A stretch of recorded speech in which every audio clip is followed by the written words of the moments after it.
लगा है वो है मैनेजमेंट, प्रबंध। ठीक है, तो जो 25 नंबर का आपका ये प्रबंधन आना है, तो उस प्रबंधन को आज के लिए आज आपकी स्पेशल क्लास रखी गई है। चर्चा करते हैं प्रबंध के ऊपर। ठीक है, अगर आप बात करें, हम बात कर रहे हैं प्रबंध, इसकी बात कर रहे हैं प्रबंध। आवाज आ रही है मेरी पीछे तक? आ रही है ना? तो प्रबंध या मैनेजमेंट क्या है, तो आपको ध्यान रखना है, जब से मानव बुद्धिमान हुआ रहा होगा तब से प्रबंध की प्रक्रिया क्या है, शामिल। प्रबंध क्या है, कार्यरत है। देखिए प्रबंध है क्या, देखिए आपने अक्सर सुना होगा कि क्या होता है, संसाधन होता है। संसाधन का मतलब रिसोर्स, इंग्लिश में क्या कहते हैं, रिसोर्स कहते हैं। और किसी भी देश, अगर मान लीजिए बात करें किसी भी देश में, परिवार में, समाज में जो संसाधन होते हैं वो कितने तरीके के हो सकते हैं, 3 तरीके। मतलब अगर आप संसाधन देखें तो किसी देश में, किसी परिवार में कितने तरह के हो सकते हैं, 3 तरह के संसाधन हो सकते हैं, रिसोर्सेज हो सकते हैं। पहला संसाधन होता है प्राकृतिक संसाधन। प्राकृतिक संसाधन, पहला संसाधन का प्रकार कौन सा है, प्राकृतिक संसाधन। दूसरे संसाधन का प्रकार है मानवीय संसाधन। ठीक है, दूसरा संसाधन का प्रकार क्या है, मानवीय संसाधन। और तीसरा संसाधन का प्रकार है भौतिक संसाधन। भौतिक संसाधन। तो अगर किसी, दिख रहा है आप लोगों को, तो अगर किसी भी देश, किसी भी संस्था, किसी भी परिवार में अगर देखें, लिखेंगे नहीं, मैं आपको टाइम दूंगा पर्याप्त लिखने के लिए, पहले आप अच्छे से समझ लीजिए चीजों को, फिर हम लिखने के लिए समय देंगे। अगर देखें तो जो रिसोर्सेज होते हैं किस टाइप के होते हैं, किसी भी देश में नेचुरल रिसोर्सेज होते हैं, ह्यूमन रिसोर्स होते हैं और फिजिकल रिसोर्सेज होते हैं। अगर हम प्राकृतिक संसाधन की बात करें तो जो फ्री गिफ्ट ऑफ नेचर है, मतलब प्रकृति ने जो हमको उपहार स्वरूप प्रदान किया है, वो प्राकृतिक संसाधन कहलाते हैं। बहुत सारे देश ऐसे होंगे दुनिया में जहां इन संसाधनों का क्या होगा, अभाव होगा, जहां सूर्य का ताप नहीं मिल रहा। जैसे प्राकृतिक संसाधन में आपको आएगा सौर ताप। आप देखिए हमारे रीवा के आसपास अच्छा सौर ताप पाया जाता है, इसलिए 750 मेगावाट का सोलर प्लांट स्थापित किया गया है। फिर सौर ताप के अलावा इसमें आ जाएगा खनिज संसाधन, खनिज, और जो पशु पक्षी हैं, पेड़ पौधे हैं, ये भी हमारे इस संसाधन में आ जाते हैं, प्राकृतिक। अब मानवीय संसाधन किसी भी देश में 3 तरीके के हो सकते हैं। पहला हो सकता है अकुशल। अकुशल मतलब अनस्किल्ड लेबर, जो कोई काम नहीं करेगा, गड्ढा खोदने का काम, जैसे मनरेगा में हम काम करा लेते हैं, केवल कोई भी टेक्निकल काम नहीं करेगा, केवल क्या करेगा, से गड्ढा खोदने का काम कर दिया, कुछ भी काम दे दिया गया। दूसरे तरीके के होते हैं जो थोड़ा सा अपने काम में स्किल होते हैं, अर्धकुशल, सेमी स्किल्ड लेबर। कौन से लेबर, सेमी स्किल्ड लेबर। और तीसरे होते हैं जो प्रोफेशनल, बिल्कुल अपने काम में एकदम पारंगत होते हैं, जिसको हम कहते हैं कुशल। तो मानवीय संसाधन कितने तरीके के हो सकते हैं, 3 तरीके के। कौन कौन से, अकुशल, अर्धकुशल और कुशल। मतलब अनस्किल्ड, सेमी स्किल्ड और अनस्किल्ड क्या कहलाते हैं, मैंने पहले भी बताया, जो नॉर्मल आप जो लेबर वर्ग होता है, जो मजदूरी कर सकता है किसी चीज की। अर्धकुशल वो होते हैं जो थोड़ा बहुत अपने काम में ट्रेन है। कुशल जो बिल्कुल अपने काम में क्या है, पारंगत है। तो मानवीय संसाधन 3 तरह के, और प्राकृतिक संसाधन तो बहुत से होते हैं, जो भी आप अपने चारों तरफ प्रकृति द्वारा प्रदत्त चीजें देख रहे हैं, वो प्राकृतिक संसाधन है। अब बात आती है भौतिक संसाधन। भौतिक संसाधन मैन मेड होता है, मतलब मानव द्वारा निर्मित, मानव द्वारा सृजित किया गया। जैसे उदाहरण के लिए परिवहन के साधन। अब जिस देश में परिवहन के साधन अच्छे होंगे, जिस क्षेत्र में परिवहन के साधन अच्छे होंगे, उद्योग धंधे या सब चीजों का संकेंद्रण कहां होगा, वहीं पर होगा। फिर अच्छे कम्युनिकेशन के साधन, मतलब संचार का साधन, ये 3 चीजें होते हैं। उदाहरण है जैसे अच्छे कम्युनिकेशन का साधन, जैसे आज आप देख रहे हैं कि हम 5G कम्युनिकेशन में आगे बढ़ रहे हैं, चीजों में क्या कर रहे हैं, आगे बढ़ रहे हैं, वो संचार के साधनों में कहलाता है। ठीक है, चले आगे, बन जाएगा। तो किसी भी देश में संसाधन कितने प्रकार के हो सकते हैं, 3 प्रकार के। कौन कौन से, प्राकृतिक, मानवीय और भौतिक संसाधन हो सकते हैं। प्राकृतिक, मानवीय और भौतिक संसाधन क्या हो सकते हैं, ठीक, प्राकृतिक, भौतिक या मानवीय संसाधन हो सकते हैं। अब इन संसाधन का प्रयोग करती है कोई भी संस्था, कोई भी इंस्टीट्यूशन। संस्था, इंस्टीट्यूशन का मतलब मान लीजिए आपका जेपी सीमेंट है, रिलायंस इंडस्ट्री है, और भी टाटा इंडस्ट्री है, तो वो हो गई संस्था। अब कोई भी संस्था स्थापित होगी तो उसके क्या होंगे, अपने उद्देश्य, उसके अपने क्या होंगे, लक्ष्य होंगे। कि भाई जेपी सीमेंट का क्या है कि भारत का जो मार्केट शेयर होगा, या अल्ट्राटेक सीमेंट का लक्ष्य क्या है, जो भारत का मार्केट सीमेंट का मार्केट, उसमें ज्यादा शेयर कैप्चर करना, यही लक्ष्य है ना? समझ पा रहे हैं? कठिन तो नहीं लग रहा? तो ये इसका उद्देश्य होगा। रिलायंस अगर है तो रिलायंस का पहले पंचलाइन ही होती थी, कर लो दुनिया मुट्ठी में। मतलब रिलायंस क्या चाह रही है, जो टेलीकम्युनिकेशन का मार्केट है वो पूरा कौन कवर करे? रिलायंस। इस संस्था के लक्ष्य और क्या हो सकते हैं? उद्देश्य हो सकते हैं। और संस्था जब अपने लक्ष्य और उद्देश्य को प्राप्त करना चाहेगी तो उसके लिए उपयोग किसका करेगी? संसाधन। इन संसाधनों का उपयोग करेगी तभी तो संस्था अपने किसको प्राप्त करेगी? लक्ष्य को प्राप्त करेगी। संस्था अपने किसको प्राप्त करेगी? लक्ष्य को प्राप्त करेगी। तो संसाधनों का उपयोग करके संस्था अपने लक्ष्य को प्राप्त करती है, लेकिन बीच में एक चीज आती है जो मदद करती है इस काम में उसकी, और वो क्या है? प्रबंधन। क्या है? प्रबंधन। ये प्रबंध है जो संस्था को मदद करती है किसी संस्था को संसाधन का सही तरीके से उपयोग करके अपने लक्ष्य को प्राप्त करने के लिए। देखिए जैसे उदाहरण के लिए मान लीजिए अल्ट्राटेक सीमेंट का प्लांट है हमारे आसपास, अल्ट्राटेक है। अब अल्ट्राटेक सीमेंट को क्या करना है? बहुत सारा सीमेंट उत्पादित करके भारत के सीमेंट मार्केट को कैप्चर करना है, ठीक। उसके लिए उसको किसकी जरूरत होगी? प्राकृतिक संसाधन, कोयला निकलेगा, जो सीमेंट पत्थर है वो निकलेगा, फिर उसको इन तीनों तरह के लेबर की जरूरत पड़ेगी, फिर उसको एडवांस परिवहन साधन और किसकी जरूरत पड़ेगी? संचार की। लेकिन इसके साथ साथ उसे बेहतर किसकी जरूरत पड़ेगी? मैनेजमेंट की। क्योंकि इन संसाधनों के मध्य जो समन्वय का कार्य करेगा वो कौन होगा? ऐसा ना हो कि पता चला कि सिंगरौली से खूब सारा कोयला आके और खूब सारा पत्थर खोद कर रख लिया गया और यहाँ लेबर हड़ताल पे चल रहे हैं, तो क्या होगा? नहीं हो पाएगा अच्छे से प्रोडक्शन। क्या सीमेंट उत्पादन हो पाएगा? संस्था का लक्ष्य पूरा हो पाएगा? पता चला कि सब ये दोनों ठीक हैं और खूब सारा सीमेंट बनकर रखा हुआ है गोडाउन में, उसका अच्छे से क्या नहीं हो पा रहा? परिवहन पहुंच नहीं पा रहा अपने जहां पहुंचना चाहिए था, ठीक है। तो समन्वय करेगा, साथ साथ क्या करेगा? नियोजन करेगा। साथ साथ क्या करेगा? नियोजन करेगा, सही प्लानिंग करेगा कि सही समय पर सही चीजें क्या हो? उपलब्ध हो। उसके बाद क्या करेगा? समय समय पर पूरे अपने स्टाफ का, पूरे संसाधनों का क्या करेगा? निर्देशन करेगा और राइट टाइम पर राइट क्या लेगा? डिसीजन लेगा, निर्णय लेगा। यही काम क्या करता है? प्रबंधन। आपको याद होगा जब कोविड आया था तो कंपनियों ने सही समय पर सही डिसीजन लिया और कहा कि जो हमारे प्लांट है उसके बाहर एम्प्लॉय नहीं जाएंगे, रहना खाना सबका अंदर होगा। अगर मान लीजिए वो सही समय पर डिसीजन नहीं लेते तो प्रोडक्शन उनको क्या करना पड़ता? मजबूरी में रुकना पड़ता ना। आपके आसपास, हमारे क्योंकि आसपास कई प्लांट है तो आप ये जानते हैं जो लोग थे वो वहीं रह रहे थे, समझ पाए? तो सही समय पर क्या? निर्देशन, नियोजन, समन्वय और निर्णय की करेगा कौन? प्रबंध, जिससे संस्था के लक्ष्य की क्या हो जाएगी? संस्था के लक्ष्य की क्या हो जाएगी? तो समझ गए हैं?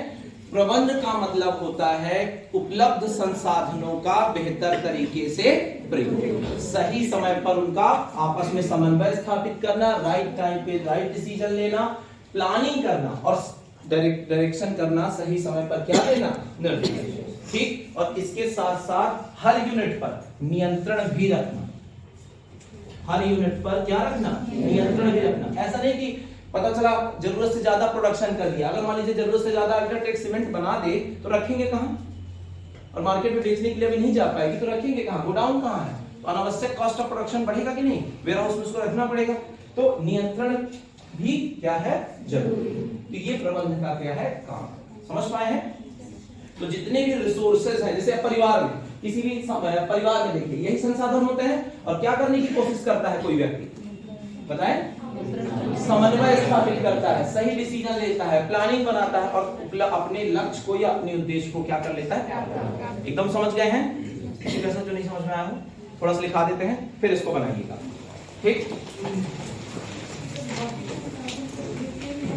हाँ, भौतिक संसाधन को मैन मेड संसाधन कह सकते हैं आप, जो मानव ने बनाया। ये फ्लाईओवर, अगर ये बताइए कि हमारे यहाँ पर सीमेंट प्लांट इसलिए स्थापित हुए अच्छी तरीके से, एक अच्छा हमने क्या, एक आप सीमेंट लाइन देखते हैं प्रिज्म और जेपी और बिरला की तरफ चली गई है रेलवे लाइन, देखें, जिससे कि तेजी से माल को, जो फिनिश गुड्स है, जो सीमेंट है, उसको तेजी से भारत के कोने कोने तक पहुंचाया जा सकता है। भौतिक संसाधनों का ये मतलब सीधा सा जो मानव ने बनाया है, ठीक।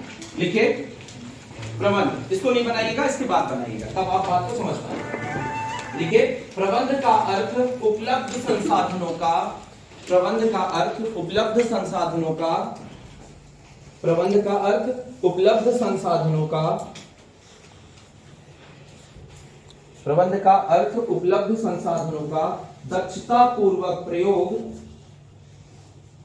दक्षतापूर्वक प्रयोग, लिख लिए हैं, दक्षतापूर्वक प्रयोग तथा प्रभावपूर्ण तरीके से, दक्षतापूर्वक प्रयोग तथा प्रभावपूर्ण तरीके से उपयोग करते हुए, प्रभावपूर्ण तरीके से उपयोग करते हुए कार्यों में समन्वय करना है, कार्यों में, हाँ बैठे ना, कार्यों में समन्वय करना है, कार्यों में क्या करना है, समन्वय करना है, ताकि, ताकि लिखिए लक्ष्यों की प्राप्ति सुनिश्चित की जा सके,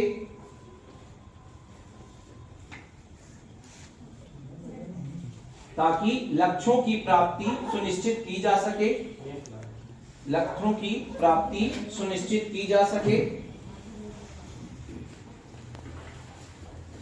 ठीक है, लक्ष्यों की क्या प्राप्ति की जा सके, प्राप्ति सुनिश्चित की जा सके।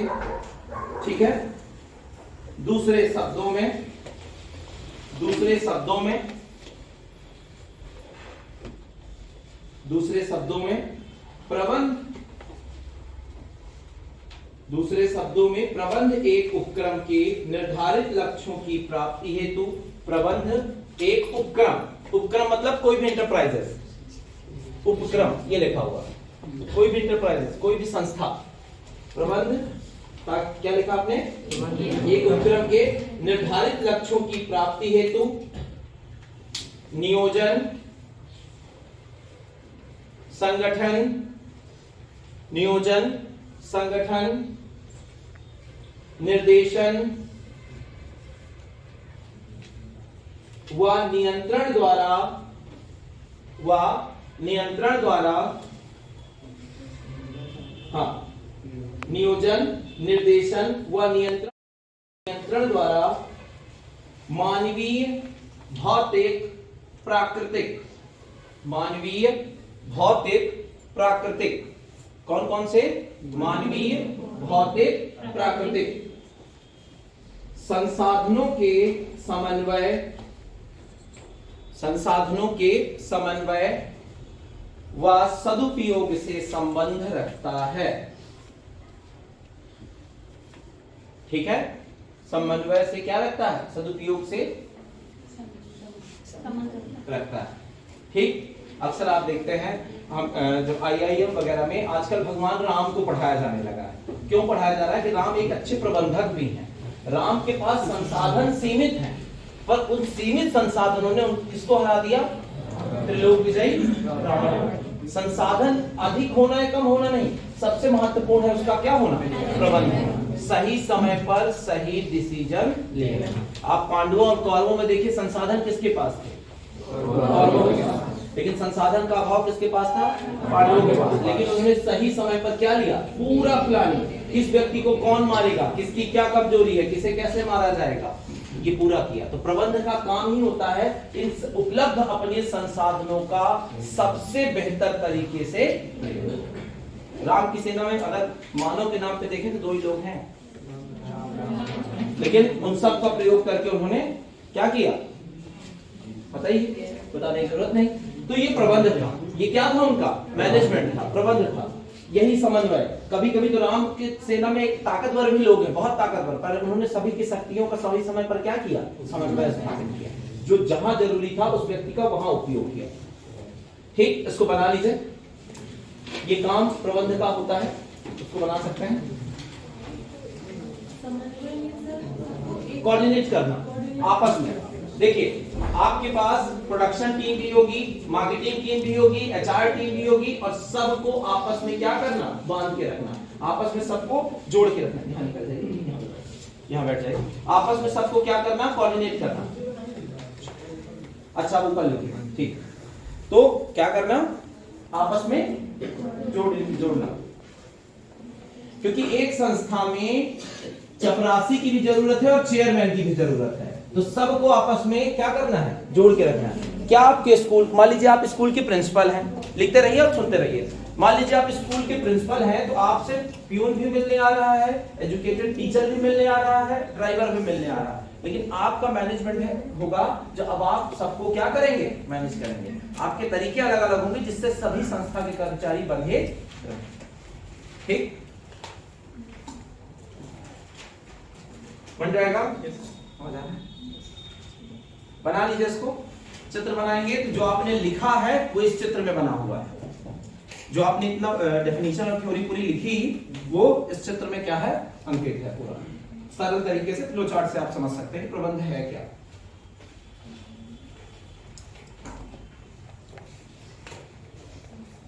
और ये इसलिए भी आपको पटवारी पढ़ाया जा रहा है क्योंकि आपके पास बहुत ज्यादा वर्कलोड होगा, तो कैसे आप उस चीजों को मैनेज करेंगे, कैसे ज्यादा से ज्यादा लोगों से काम ले सकेंगे आप।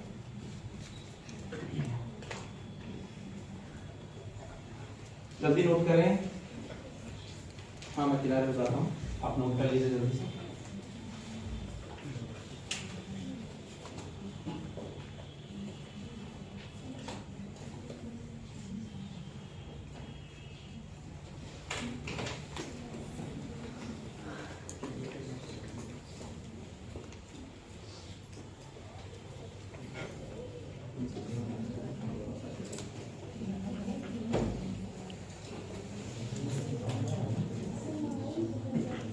बात नहीं करेंगे आपस में, क्वेश्चन कैसे आएंगे परेशान नहीं होंगे। मैं अभी बताता हूँ क्वेश्चन कैसे बनेंगे, थोड़ा और लिखा दूं फिर उसके बाद आपको बताता हूँ।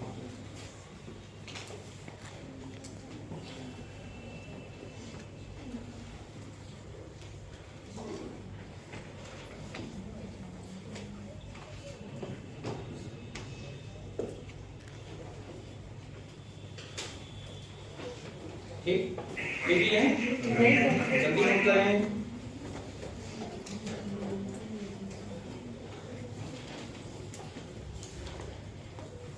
पेज नोट करिए जिससे ज्यादा से ज्यादा आपको आज पढ़ा दिया जाए। फिर एक हफ्ते आप पढ़ेंगे, अगले संडे को हम फिर बैठेंगे, फिर आगे पढ़ेंगे।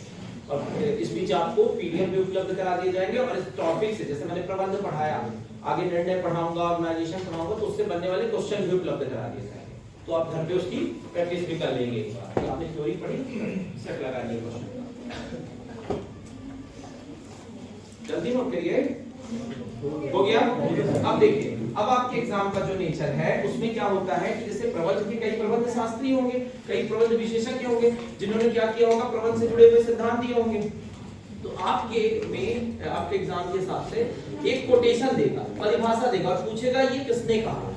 ठीक है, तो प्रबंध की कुछ हम क्या देखेंगे, परिभाषा देखेंगे, लेकिन उससे पहले एक लाइन लिखिए। उल्लेखनीय है कि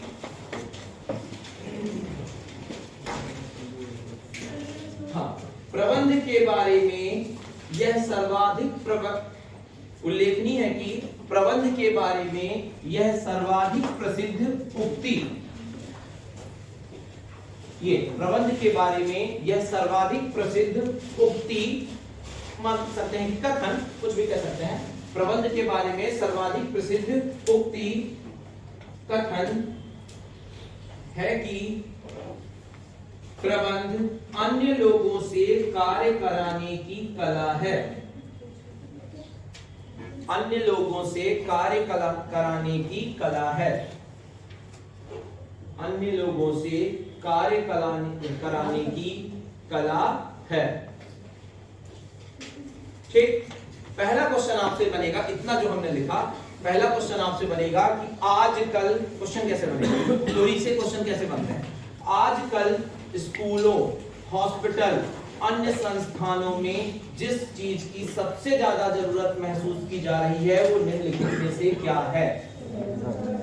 आज देखिए, हॉस्पिटल मैनेजर की पोस्ट, एक नई पोस्ट जनरेट हुई मध्य प्रदेश में, अभी पीएससी ने उसका वैकेंसी निकाली। समझ गए क्या काम रहेगा उसका, हॉस्पिटल को मैनेज करना। स्कूल में जो टीचर है वो जो अगर आप देखें अच्छे टीचर है वो पढ़ाई नहीं पा रहे क्योंकि उनका काम पूरा टाइम मैनेजमेंट में निकल जा रहा है। स्कूल में मैनेजर्स के लिए पोस्ट आ रही है। तो आपका क्वेश्चन बनेगा कि आज विभिन्न संस्थानों, स्कूलों, कॉलेजों, हॉस्पिटलों, अन्य संस्थानों में किसकी सबसे ज्यादा महत्वपूर्ण जरूरत महसूस की जा रही है? वो क्या होगा? दूसरा क्वेश्चन आपसे इस पर बनेगा कि प्रबंध के बारे में सबसे प्रसिद्ध उक्ति या कथन क्या है?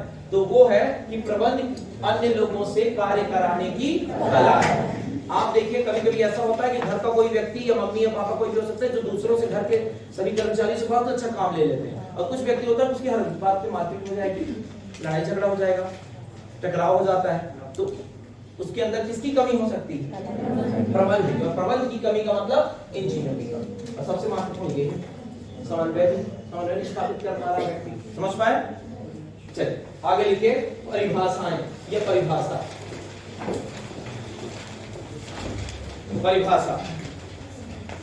हाँ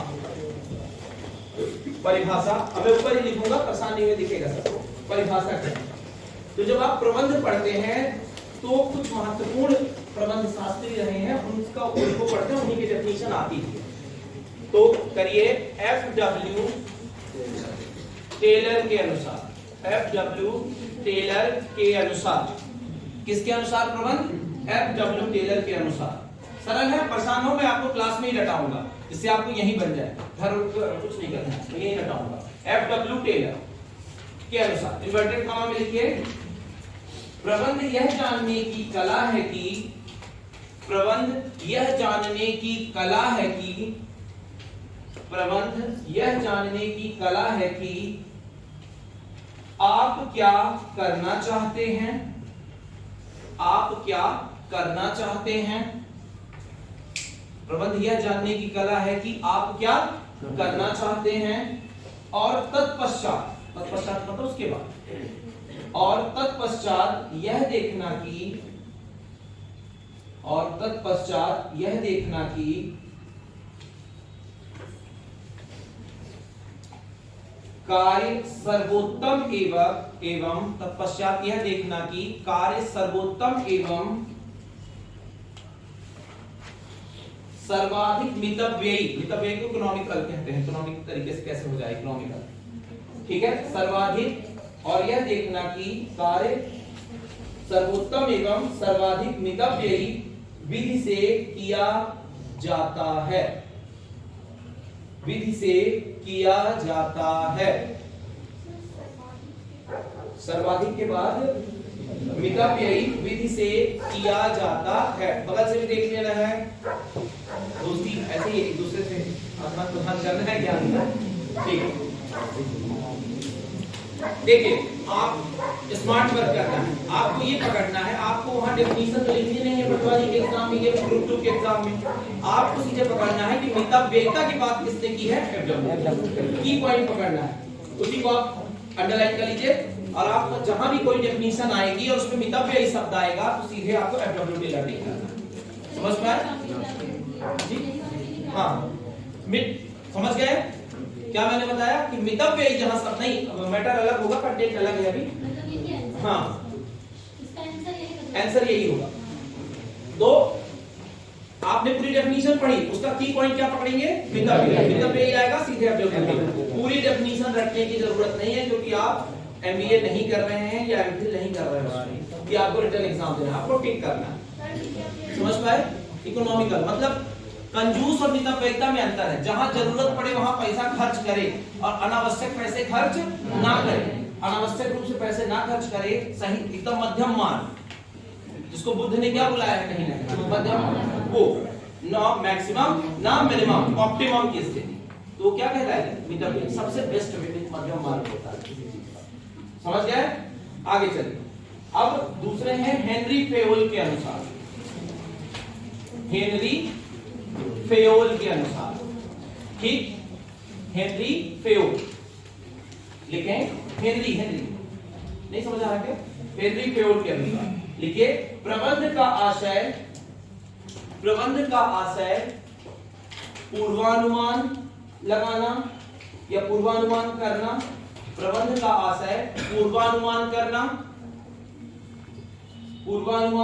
या पूर्वानुमान लगाना योजना बनाना, कॉमा करके लिखते चलेंगे, योजना बनाना, संगठन करना, ऑर्गेनाइजेशन को आपस में क्या करना, जोड़ना, संगठन करना, कॉमा आदेश देना, कॉमा समन्वय करना व नियंत्रण स्थापित करना आदि है, आदि है।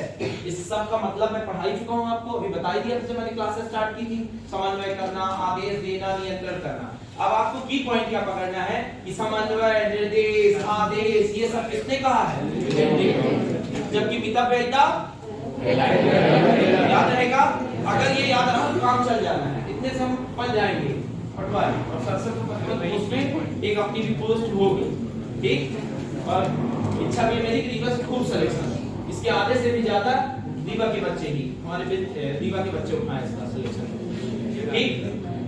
तो हेनरी फ्योल समझ गए, पिता बेटा किसने कहा, नहीं वैसे कर रहा था कि कहा किसने, आप क्या बोलते हैं। तो मितव्ययिता, नियंत्रण, निर्देशन। अगला करिए पूर्ण्स, अगले हैं पूर्ण्स,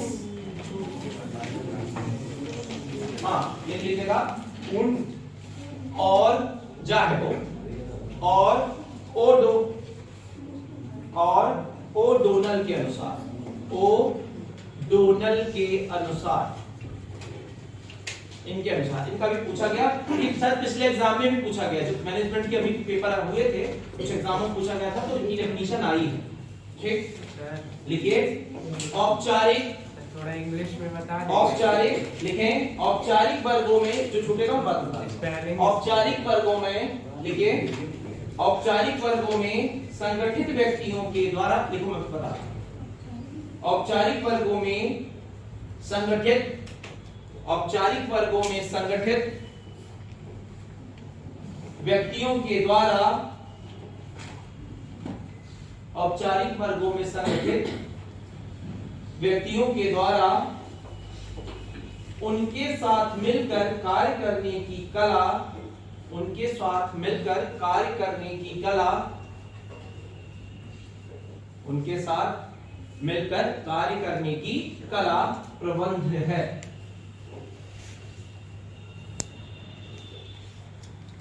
ठीक, तो ओडोनल ने क्या माना है कि व्यक्ति का जो औपचारिक वर्ग है, औपचारिक वर्ग क्या होता है, देखिए एक संस्था में मार्केटिंग वाले भी होंगे जो मार्केटिंग का काम करेंगे, ठीक है। फिर एक संस्था में एचआर मैनेजर भी होगा, एक संस्था में अकाउंटेंट की पूरी वर्ग होगा जो हिसाब किताब रखेगा, फिर उसमें सीनियर मैनेजर्स भी होंगे जो डिसीजन मेकिंग करते हैं, संस्था की चीजों का रूपरेखा बनाते हैं। अलग अलग लोग होते हैं, समझ में। मानव संसाधन तो है पर वो मानव संसाधन अलग अलग काम कर रहा है, कोई मार्केटिंग का, सेल्स का, कोई अकाउंट सेक्शन संभाल रहा है, कोई कंपनी के जो कंपनी का कारखाना है वहां पर प्रोडक्शन का काम कर रहा है। जैसे जेपी सीमेंट में क्या केवल सीमेंट बनाने का काम लोग कर रहे हैं, सीमेंट मान लीजिए अल्ट्राटेक सीमेंट में वो क्या कर रहे हैं, कुछ लोग हैं जो सीमेंट बनाने का कार्य कर रहे हैं, ठीक, सीधे प्लांट में। कुछ इनका हेड होंगे मुंबई में बैठे होंगे जो मार्केटिंग देख रहे होंगे, कुछ लोग होंगे जो अन्य अकाउंट संभाल रहे होंगे। तो ये पूरे संस्था के कर्मचारी आपस में औपचारिक वर्गों में, फॉर्मल्स ग्रुप में बटे हुए हैं, ठीक।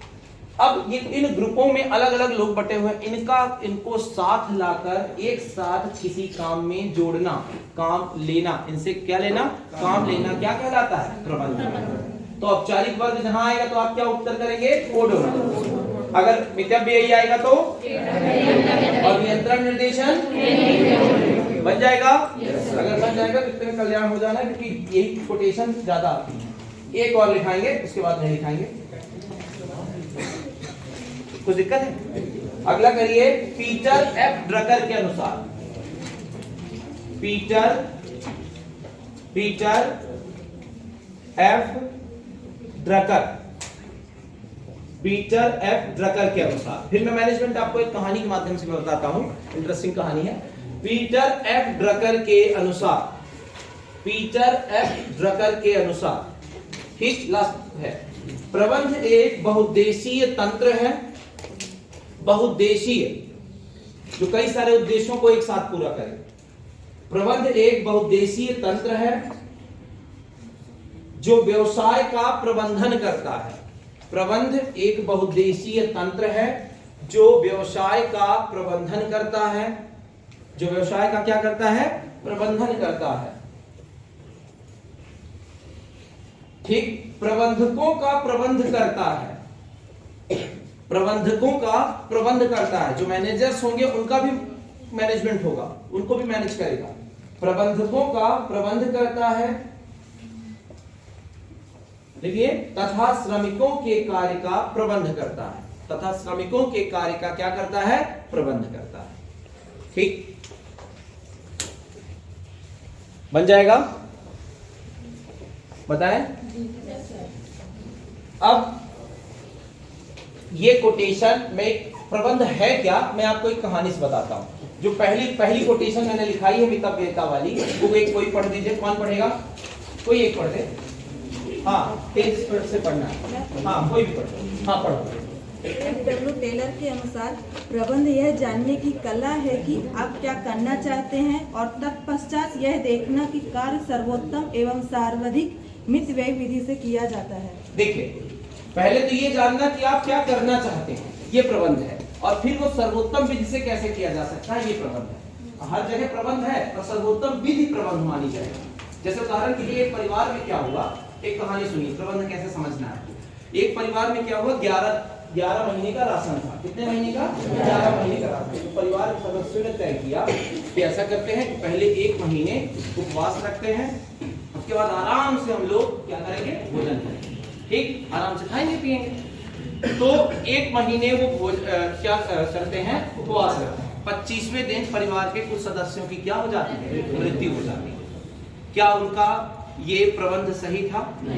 वो चाहते तो संडे क्या कर सकते थे, प्रत्येक रविवार उपवास रखते, तो 10 महीने में, 1 हफ्ते में मान लीजिए 4 संडे होता है, तो 10 महीने में कितने दिन का राशन बचा लिया उन्होंने?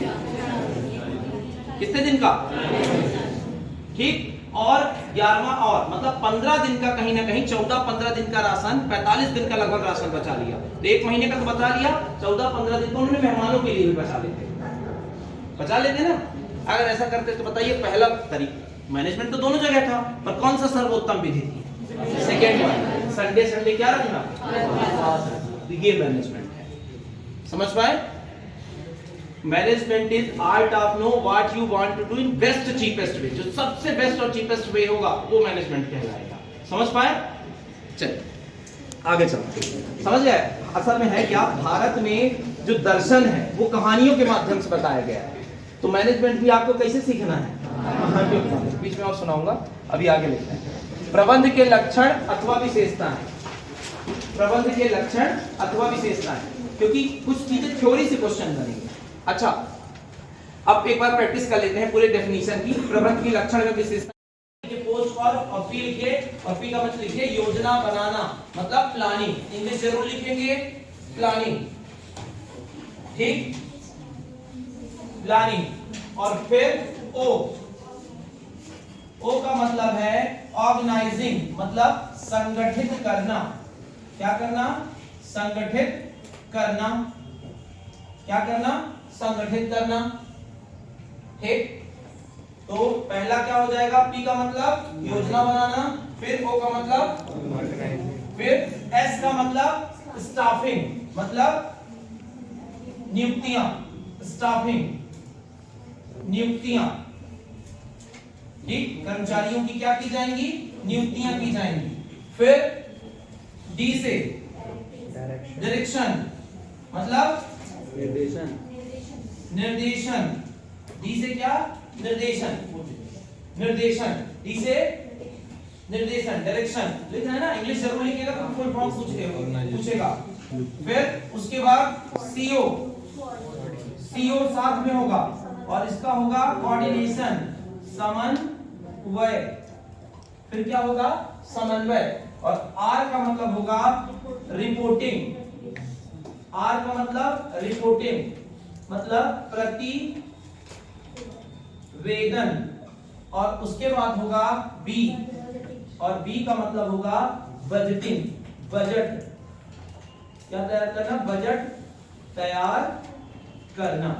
तो आपसे पहला क्वेश्चन बनेगा कि प्रबंध की जो पोस्ट कॉर्ड तकनीक है उसके प्रतिपादक कौन है? तो उसके प्रतिपादक है लूथर बुलेक। और उस पोस्ट कॉर्ड तकनीक में आपसे कहेगा पी का मतलब क्या है, डी का मतलब क्या है, एस का मतलब क्या है। और फिर से सुन लीजिए, ध्यान से सुनिए सभी, फिर से एक बार मैं रिकॉल करा रहा हूं। पी का मतलब प्लानिंग, योजना बनाना। ओ का मतलब ऑर्गेनाइजिंग, संगठित करना। एस का मतलब स्टाफिंग, नियुक्तियां, ये नियुक्त करना। डी का मतलब डायरेक्शन, निर्देशन। ओ का मतलब कोऑर्डिनेशन, समन्वय। आर का मतलब रिपोर्टिंग, प्रतिवेदन देना कि क्या काम हुआ है। हर साल एक रिपोर्टिंग एनुअल जनरल रिपोर्ट जारी होती है, आपको याद होगा। एजीएम बैठती है, पूरी कंपनी की एक एनुअल जनरल रिपोर्ट होती है, मीटिंग होती है, उसमें पूरी रिपोर्टिंग आती है। और बी का मतलब बजटिंग, बजट बनाना। ये कहलाती है प्रबंध का। सीओ साथ में होगा कोऑर्डिनेशन में, ठीक। ये प्रबंध की कौन सी तकनीक? पोस्ट कॉर्ड तकनीक। क्वेश्चन दो तरीके से, लेकिन बनेंगे 10 क्वेश्चन, 7 से 8 क्वेश्चन, लगभग 8 क्वेश्चन। क्वेश्चन दो तरीके से बनेंगे लेकिन बनेंगे 8। पहला क्वेश्चन बनेगा पोस्ट कॉर्ड तकनीक किसने दी? तो लूथर बुलेक ने। अब 7 तरीके से ये पूछा जा सकता है कि सीओ का मतलब क्या है पोस्ट कॉर्ड तकनीक में, या प्रबंध की पोस्ट कॉर्ड तकनीक में एस का मतलब क्या है। और एस का इतना क्लोज ऑप्शन देगा कि आइडेंटिफाई नहीं कर पाएंगे, ठीक। यस का मतलब इंग्लिश में स्टाफिंग होगा, स्टाफिंग, नियुक्तियां, ठीक। बन जाएगा, बताएं, चलिए, ठीक। और आपसे कहेगा पोस्ट कॉर्ड तकनीक में कितने चीजों कितने अच्छा शामिल है। 7, ये मैंने आपको लिखा दिया। अगला टेक्निक है प्रबंध की मैनेजमेंट बाय ऑब्जेक्ट, उद्देश्यों द्वारा प्रबंध। अगला प्रबंध का है उद्देश्यों, या उसी को कहेंगे हम उद्देश्यों द्वारा प्रबंध। क्या? उद्देश्यों द्वारा प्रबंध, ठीक। अगला, इसका अगर शॉर्ट नेम देखें तो मैं इंग्लिश में बोलते हैं मैनेजमेंट बाय ऑब्जेक्ट, लेकिन पूछ दिया जाता है management by object, MBO, management by object. इस सिद्धांत के प्रबंध के प्रतिपादक हैं, अगर आप देखें तो प्रतिपादक पीटर एफ ड्रकर, ठीक। तो पहला क्वेश्चन यही पूछेगा कि प्रबंध का जो तकनीक है उद्देश्यों द्वारा प्रबंध, उसका यह एमबीओ है क्या और इसके प्रतिपादक कौन है, ठीक। तो शॉर्ट नेम इसका एमबीओ, मैनेजमेंट बाय ऑब्जेक्ट, ठीक। और प्रतिपादक कौन? Peter F Drucker. अब लिखिए विशेष है क्या? ये विशेष लिखिए, फिर मैं समझा देता हूं। नहीं लिख पाएंगे क्या? विशेष में लिखिए एमबीओ में संस्था के कर्मचारी स्वयं, एमबीओ में संस्था के कर्मचारी स्वयं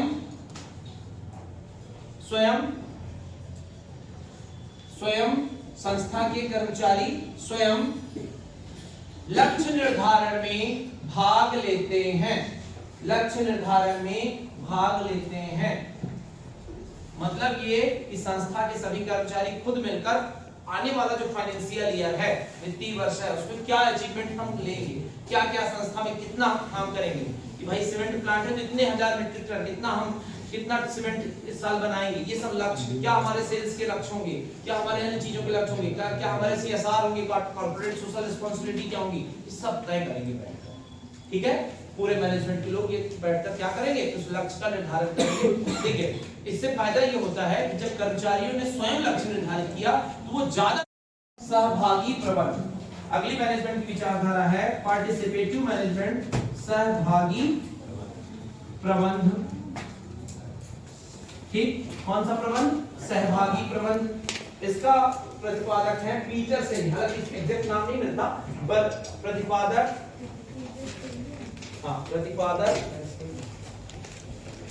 पीटर सेंगे, ठीक। लिखे इसमें पार्टिसिपेट, ठीक। देखिए सहभागी प्रबंध का ये मतलब होता है कि जब संस्था के जो कर्मचारी हैं और जो संस्था का टॉप मैनेजमेंट है, वो अगर कोई भी संस्था में ऐसा काम हो रहा है जिसमें संस्था के जो कर्मचारी हैं उनका हित प्रभावित हो रहा है, लेबर है जो उनका हित प्रभावित हो रहा है, तो उनके बीच के व्यक्ति को भी बैठाया जाएगा उस डिसीजन को लेने के दौरान। मतलब समझ गए? पुरानी हिंदी पिक्चर में देखते थे ना कि हीरो यूनियन लीडर होता था, हीरोइन जो होती थी वो कंपनी की हेड होती थी, दिन भर टकराव होता है। तो अभी यूनियन लीडर को भी क्या किया गया? बैठाया गया, जब कंपनी के कर्मचारियों के लिए वेतन भत्ते और बोनस का डिसीजन लिया जा रहा है। समझ पाए? जब भी किसी संस्था में अगर किसी कर्मचारी के संबंध में डिसीजन लिए जा रहे हैं कि हाँ इनकी सैलरी ऐसा कर देंगे, इनको बोनस देंगे, नहीं देंगे, तो उस कंपनी के जो बॉटम लेवल के कर्मचारी हैं उनको भी उस डिसीजन मेकिंग में साथ बैठाया जाए, मतलब सहभागी हो। कल को वो ये ना कहें कि ऐसा आपने नहीं किया। जैसे पीएससी का पेपर खोलते समय आप दो लोगों को बुला दिया जाता है कि सील चेक कर लो, बंद है और सिग्नेचर कर दो। आप नहीं कह सकते पेपर पहले से खुला था, सहभागी हो गए आप। समझ पाए? क्या आप ब्लेम कर सकते हैं? सहभागी प्रबंध में क्या होगा? जब डिसीजन लिया जाएगा तो संस्था के जो बॉटम लेवल के कर्मचारी होंगे उनको भी क्या किया जाएगा? शामिल किया जाएगा। ठीक, उनको भी क्या किया जाएगा? शामिल किया जाएगा हर डिसीजन मेकिंग में। एक बार लिख लीजिए, अगर नहीं समझ में आता तो हम चलते हैं। ठीक है, सहभागी प्रबंध का अर्थ लिखिए, विशेष करके लिखिए। सहभागी प्रबंध का अर्थ संगठन में कर्मचारियों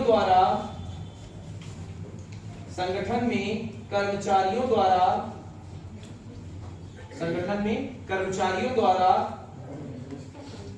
हाँ इसी में विशेष करके संगठन में कर्मचारियों द्वारा निर्णय लेने वाली प्रक्रिया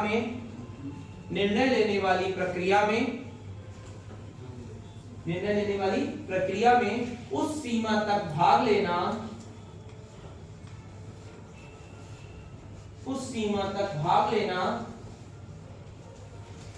जहां तक कि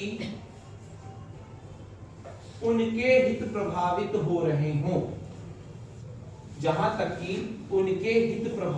रहे हों। ठीक, समझ पाए? हर ऐसे काम में कर्मचारियों को शामिल किया जाएगा डिसीजन मेकिंग में, जो बॉटम लेवल के कर्मचारी हैं, जहां पर उन कर्मचारियों का हित जुड़ा हो। कोई ऐसा है कि नया प्लांट खोलना है, वैसे डिसीजन में शामिल नहीं होंगे, उसमें तो टॉप लेवल मैनेजमेंट ले लेगा, तो यहाँ कर्मचारी थोड़े इस प्लांट से आएंगे। लेकिन ऐसा कोई काम जिसमें उस प्लांट के कर्मचारी प्रभावित हो रहे हैं डिसीजन मेकिंग में, उनको बैठाया जाए, जिससे कल को ये ना कहे कि एक तरफा डिसीजन ले लिया, हमारा मत, हमारा ओपिनियन नहीं जाना। ठीक, इसीलिए बैठा लिए जाते हैं। हाँ, मानवाधिकार आयोग में सभी आयोगों के प्रमुख इसलिए बैठाए जाते हैं कि यदि किसी के साथ भी कुछ गलत हुआ, मान लीजिए कि किसी अनुसूचित जाति के साथ गलत हुआ, तो अनुसूचित जाति के का तो गलत हुआ, पर कहीं ना कहीं उसका मानवाधिकार प्रभावित हुआ, इसलिए सभी के जो अध्यक्ष होंगे उसके अपने आप सदस्य हो जाते हैं। बिल्कुल, इसलिए क्योंकि वो उसके जवाबदार, मानवाधिकार अल्टीमेटली उसका वायलेशन किया जा रहा है, ह्यूमन राइट्स का। अगला करिए, अपवाद का सिद्धांत। अगला महत्वपूर्ण सिद्धांत है अपवाद का सिद्धांत।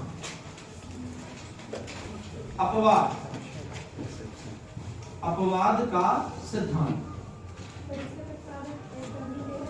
इस सिद्धांत बिल्कुल लिखें। प्रतिपादक, इसके प्रतिपादक कौन है? प्रतिपादक F.W.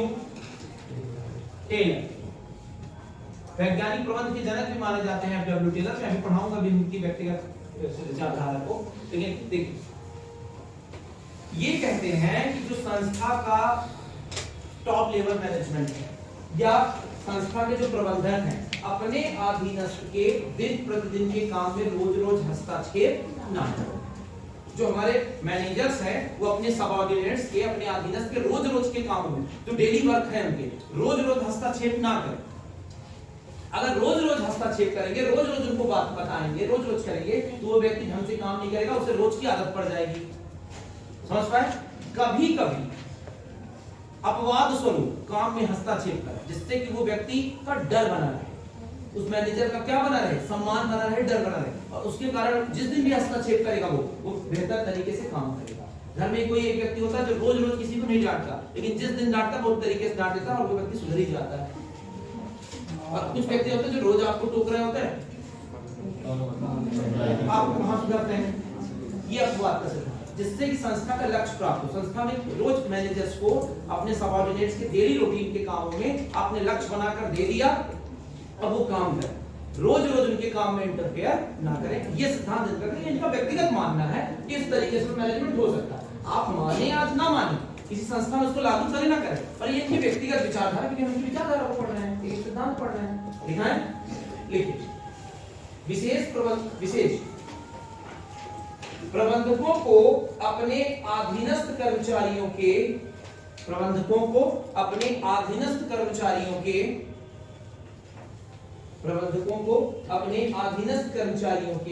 दिन प्रतिदिन जो डे बाय डे वर्क हो रहे हैं, प्रबंधकों को अपने अधीनस्थ कर्मचारियों के दिन प्रतिदिन के कार्यों में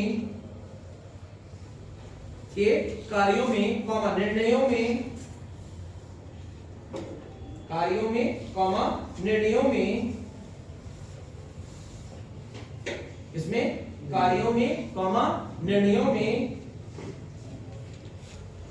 सामान्यतः हस्तक्षेप मतलब इंटरफेयर करना, सामान्यतः हस्तक्षेप नहीं करना चाहिए,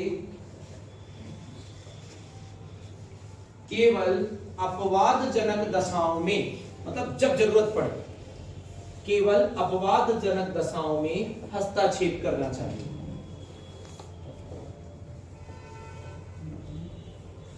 केवल अपवादजनक दशाओं में